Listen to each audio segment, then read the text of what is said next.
بسم الله الرحمن الرحيم نحمده ونصلي ونسلم على رسوله الكريم أما بعد فأعوذ بالله من الشيطان الرجيم بسم الله الرحمن الرحيم وسارعوا إلى مغفرة من ربكم وجنة عرضها السماوات والأرض أعدت للمتقين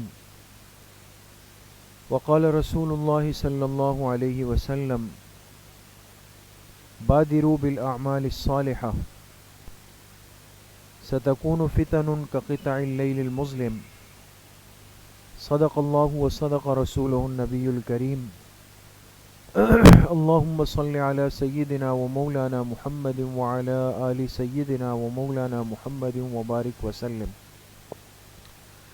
اللہ رب العزت کا بہت بڑا کرم اور احسان ہے کہ دین کی بات سننے کی نسبت سے ہم سب یہاں پر جمع ہیں، اور ہر ہفتے کے دن یہ تھوڑا سا وقت نکال کر کوشش ہوتی ہے کہ مستورات سے کچھ ضروری باتوں کا، دین کی کچھ بنیادی باتوں کا مذاکرہ ہو جائے۔ اللہ آپ سب کی اس حاضری کو، اس بیٹھنے کو، سننے اور سنانے کو اپنی بارگاہ عالیہ میں قبول فرمائے، اور ہم سب کے ظاہر اور باطن کی اصلاح کا ذریعہ بنائے۔ اس دنیا میں ہر انسان اپنی سوچ کے مطابق زندگی گزار رہا ہے، اور جب انسان زندگی کو اپنی سوچ کے مطابق گزارنے پہ آ جاتا ہے تو یہ خود سے طے کرتا ہے کہ کب مجھے خوشی منانی ہے، کب مجھے غم منانا ہے، کب مجھے خوش رہنا ہے، کب مجھے پریشان ہونا ہے۔ یقین کریں، جب انسان اپنی نسبت کو وحی کے راستے سے کاٹ دیتا ہے، جب انسان اپنی نسبت کو پیغمبر کی تعلیمات اور فرامین اور احادیث سے کاٹ لیتا ہے، جب انسان اپنی نسبت کو اپنی امت کے خیر والے طبقے سے کاٹ کر دور کر دیتا ہے، تو نتیجہ یہی ہوتا ہے کہ خود ساختہ زندگی کا آغاز ہو جاتا ہے۔ خوشی کے الگ دن طے ہوتے ہیں، غمی کے الگ دن طے ہوتے ہیں، ہنسنے کے الگ دن طے ہوتے ہیں، رونے کے الگ دن طے ہوتے ہیں، ہدیے تحفے بانٹنے کے الگ دن طے ہوتے ہیں، اور مرثیے ماتم کے الگ دن طے ہوتے ہیں۔ اس امت کو اللہ نے یہ خصوصیت دی، یہ قبولیت دی کہ اس مبارک دین کی نسبت اس کے ساتھ جوڑ دی۔ آج ہمیں اس نعمت کی صحیح معنوں میں قدر نہیں، لیکن یقین کریں کہ یہ اس دین کی برکات ہے۔ یقین کریں اللہ کے پاک پیغمبر علیہ الصلاۃ والسلام کی مبارک سنتوں کی برکات ہے۔ یقین کر لیں کہ صحابہ اکرام رضوان اللہ علیہم اجمعین کی مبارک زندگی اور ان کی قربانیوں کے ثمرات اور برکات ہیں کہ آج ہم اپنے مزاج پر چلنے کو دین نہیں کہتے، اپنی طبیعت پر چلنے کو دین نہیں کہتے، اپنے جذبات پورا کرنے کو دین نہیں کہتے، بلکہ ہم ہر اس عمل کو دین کہتے ہیں جو ہمیں قرآن سے، احادیث سے، صحابہ اکرام سے مل جائے۔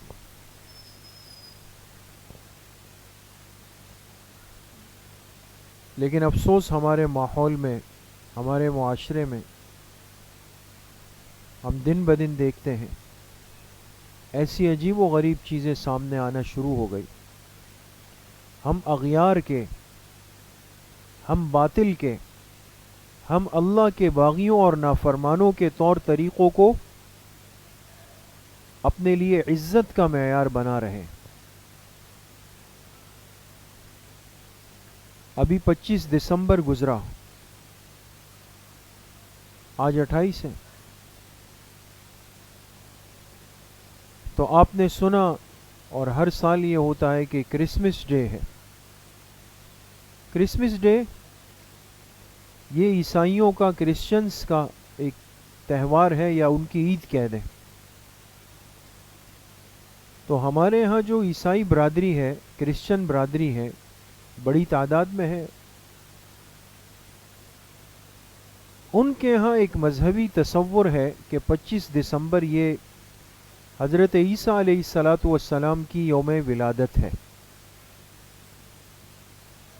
پیدا ہوئے. اللہ کی شان یہ دیکھیں کہ حضرت عیسیٰ علیہ السلام کی ولادت ہوئی، آپ کی والدہ حضرت مریم ہے.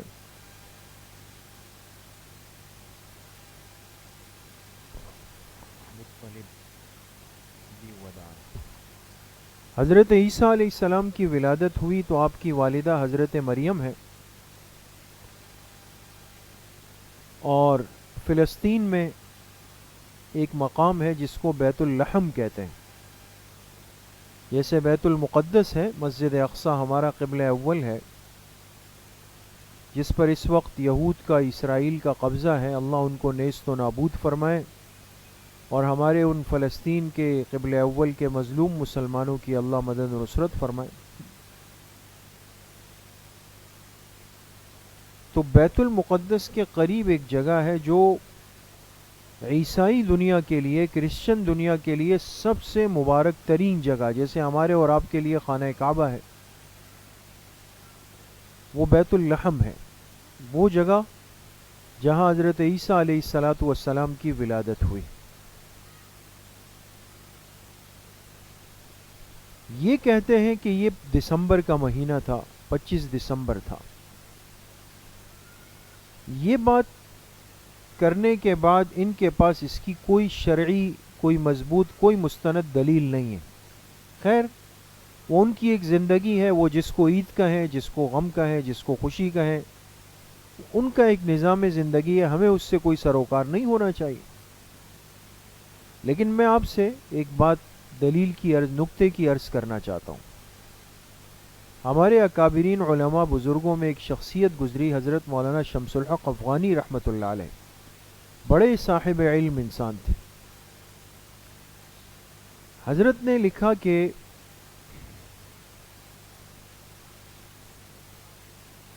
قرآن کریم میں سورہ مریم میں اللہ پاک نے حضرت عیسیٰ علیہ السلام کی ولادت کے تذکرے کو بیان فرمایا.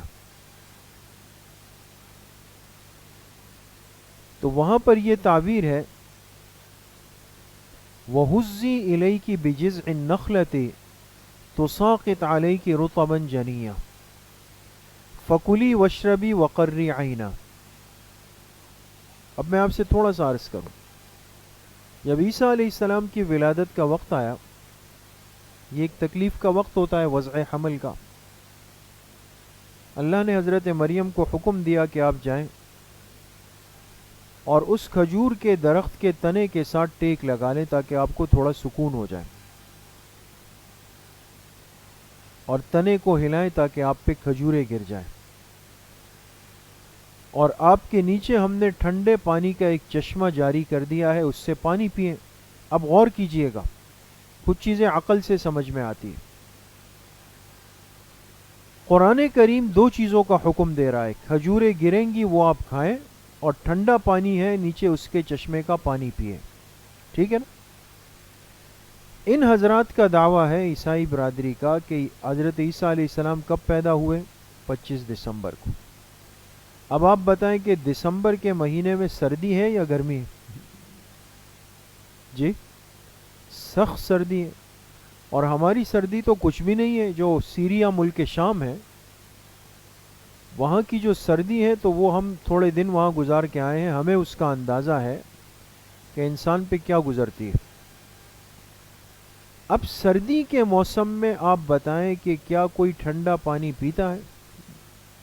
عام نارمل صحت مند آدمی بھی سردی کے موسم میں سادہ گرم پانی پیتا ہے.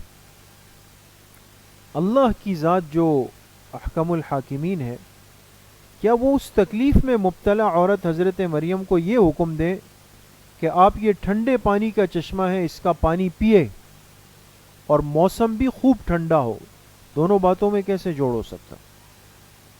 دوسری بات یہ کہ کھجور کی جو فصلیں ہوتی ہے بنتی ہے یہ گرمی کے موسم میں، سردی کے موسم میں کھجور کا موسم پھل ہوتا ہی نہیں، تو تاریخی حقائق بھی ان کا ساتھ نہیں دیتے۔ یہ تو خیر ایک دلیل کی بات تھی۔ میرا عرض کرنے کا مقصد یہ ہے کہ عیسائی دنیا کہتی ہے کہ عیسیٰ علیہ السلام پیدا ہوئے تو 25 دسمبر کو، لیکن وہ صرف ان کی ولادت کے قائل نہیں، وہ کہتے ہیں کہ عیسیٰ علیہ السلام بیٹے ہیں کن کے؟ اللہ رب العزت کے، نعوذ باللہ من ذالک۔ وہ عیسیٰ علیہ السلام کو ابن اللہ کہتے ہیں، اللہ کا بیٹا کہتے ہیں، جو خالصتاً 100% شرکیہ عقیدہ ہے۔ اور اس عقیدے کے بعد وہ کرسمس ڈے مناتے ہیں، اپنی عید مناتے ہیں، اور پھر ہمارے مسلمان پوچھتے ہیں کہ جی ہم عیسائیوں کو ہیپی کرسمس کہہ سکتے ہیں؟ ہیپی کرسمس کہہ سکتے ہیں ان کو کرسمس کی مبارکباد دے سکتے ہیں؟ کیا ہم نے اپنی دینی غیرت کا جنازہ نکال دیا ہے؟ سمجھ بوجھ سے ہم بالکل عاری ہو چکے ہیں۔ جو ان کے خالصتاً مذہبی تہوار ہے اور جس میں شرکیہ عقائد کا پس منظر موجود ہے، ایک مسلمان اس میں کرسمس ڈے کی مبارکباد کیسے دے سکتا ہے؟ کلی طور پہ ناجائز ہے۔ اسی طریقے سے بعض ایسے ناعاقبت اندیش لوگ ہوتے ہیں کہ جو اس دن کا لباس جو بچوں کا ہوتا ہے سرخ رنگ کا، وہ اپنے بچوں کو پہنا دیتے ہیں، کوئی بڑوں کو پہنا دیتا ہے، ایک مذاق مستی سمجھتے ہوئے۔ یہ مذاق مستی نہیں ہے، ہمیں سمجھنا پڑے گا کہ ہمارے پاس ہمارا دین ہے، ہمارے شعائر ہیں، احکامات ہیں، پیغمبر کی تعلیمات ہے، صحابہ کے طریقے ہیں، پورا دین ایک نظام زندگی کی شکل میں آج ہمارے پاس موجود ہے۔ لیکن ہمیں کیا پڑی ہوئی ہے کہ ہم کبھی کسی کو کرسمس کی مبارکباد دیتے ہیں، کبھی آنے والا ہیپی نیو ایئر نائٹ منانے کی فکر میں ہے کہ جی نیا سال شروع ہو رہا ہے، اب نئے سال کا آغاز ہے، ایک دوسرے کو میسیجز کی بھرمار چل پڑتی ہے، نیا سال مبارک ہو جی، نیا سال مبارک ہو۔ ارے مسلمان کی زندگی کا ایک ایک دن قیمتی ہے، اس نے جو عرصہ گزار لیا اس کا حساب کتاب اللہ کے سامنے پیش کرنا ہے۔ سال کا گزرنا یہ خوشی کے اظہار یا جشن کا اظہار کا موقع نہیں، بلکہ نفس کے محاسبے کا وقت ہے۔ ہر بندہ اپنے نفس کا محاسبہ کرے گا، سوچے گا سال کیسے گزرا، میری زندگی بڑی نہیں کم ہو گئی، میں اور اللہ کے قریب چلا گیا، قبر کے قریب چلا گیا، آخرت کے قریب چلا گیا۔ غافل تجھے گھڑیال یہ دیتا ہے منادی، گردوں نے گھڑی عمر کی ایک اور گھٹا دی، ایک اور گھڑی کم ہو گئی۔ لیکن وائے ناکامی متاع کارواں جاتا رہا، وائے ناکامی متاع کارواں جاتا رہا، کارواں کے دل سے احساس زیاں جاتا رہا۔ ہمارا تو سامان ہی لٹ گیا، ہمارا قبلہ اول یہود کے قبضے میں ہے، لیکن ہمیں نئے سال کی خوشی منانے کی فکر ہے۔ کئی اسلامی ممالک پر کافروں کی باطلوں کی افواج مسلط ہیں، ہمارے وہ مسلمان بھائی مظلومی کی زندگیاں گزار رہے ہیں، لیکن ہمیں نئے سال کی خوشیاں منانے کی فکر لگی ہوئی۔ بے حیائی، بے حجابی، بے پردگی، بے ستری وہ معاشرے میں دن بدن عام ہو رہی۔ ہمارے مسلمان نوجوان بچے اور بچیاں کس رخ اور کس راستے پہ چل پڑے ہیں یہ ہم سب کو پتا۔ ناچ گانے کو کامیابی کا معیار بنا سمجھ لیا گیا، جسم کی نمائش کو آج ایک عزت کا معیار بنا دیا گیا، سر کے بال کھول کر مردوں کے درمیان گھومنے کو آج اعتماد اور کانفیڈنس کا نام دیا گیا۔ ہمارے نوجوان جنہیں وضو اور غسل کے فرائض کا علم نہیں، وہ لمبے لمبے گانے زبانی یاد کرتے ہیں، ناچتے ہیں، اچھلتے ہیں، کودتے ہیں، اس کے کمپٹیشن ہوتے ہیں، مقابلے ہوتے ہیں، ان کو سیلیبریٹیز کہا جاتا ہے، ان کو اس ملک کے سٹارز کہا جاتا ہے۔ ان کو مسجد کے راستے سے کاٹ کر گناہ کے راستے پہ لگا دیا گیا۔ کیا یہ ایسے موقع ہیں کہ جس پر ہم خوشی کا اظہار کریں؟ جن گھروں سے قرآن کی تلاوت کی آوازیں آتی تھیں، جہاں صبح مستورات تہجد کے وقت میں اٹھ کر سورہ یاسین شریف پڑھتی تھی، آج راتوں رات دیر گئے تک وہاں سے گانوں کی آوازیں آ رہی تھی۔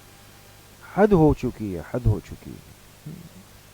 اس لیے میں مستورات سے عرض کروں گا، اپنے بچوں بچیوں کی صحیح تعلیم و تربیت کی فکر کریں، خود بھی بے مقصد اور لایعنی زندگی سے توبہ کریں، اپنے دین کو سیکھنے کی، سمجھنے کی، پھر اس پر عمل کرنے کی خوب فکر اپنے اندر پیدا کریں۔ اپنی بچیوں کو گھر گھرستی سکھائیں، بڑوں چھوٹوں کی تمیز اور آداب سکھائیں، خدمت کا سلیقہ اور طریقہ ان کو سکھائیں۔ تیز زبانی، چرب زبانی، لمبی زبانیں کوئی کمال نہیں، کوئی کمال نہیں، کل پریشانی گلے آئے گی۔ بچے بڑے ہو رہے ہوں، ان کو مسجد بھیجنے کا پابند کریں، ان کے ساتھ کلموں کا مذاکرہ کریں، آخری صورتوں کا مذاکرہ کریں، ان کو ادب آداب سکھائیں۔